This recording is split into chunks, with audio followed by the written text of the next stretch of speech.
નમસ્કાર, જય ભારત. આજે તારીખ 22 જાન્યુઆરી સવારના 8:30 વાગ્યા છે. ઝાલોદ રોડ ઉપર નાયક હોસ્પિટલ પાસે એસટી બસનું સ્ટેન્ડ છે.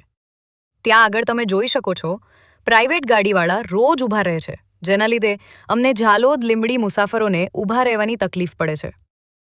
આપ જોઈ શકો છો અહીં આગળ વ્હાઇટ લાઇનના અંદર આ લોકો ગાડી લઈને બધા જ ઊભા છે. હવે અમારે પેસેન્જરને ઊભું ક્યાં આગળ રહેવાનું?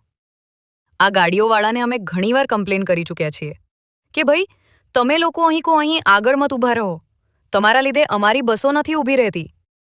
આ તમે જોઈ શકો છો આગળ 2 ગાડી, આ એક ત્રીજી ગાડી છે અને હજી આગળ એક આ ચોથી ગાડી છે. આ 4 ગાડીઓવાળા આવી રીતે રોજ અહીં ઊભા થઈ જાય છે. હવે અમારે પેસેન્જરને ઊભું નથી રહેવાનું. આ વ્હાઇટ પટ્ટો છે. વ્હાઇટ પટ્ટા પર જો અમે ઊભા રહીએ તો રોડની બહાર અવાય છે અને સામેથી આવતી બસ પછી રોડના વચમાં ઊભી રહે છે, જેના લીધે ટ્રાફિક જામ થાય છે.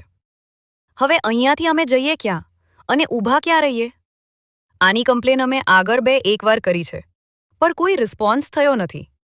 અમારી નમ્ર અપીલ છે દાહોદની ટ્રાફિક પોલીસને કે પ્લીઝ આના પર થોડું ધ્યાન દઈએ.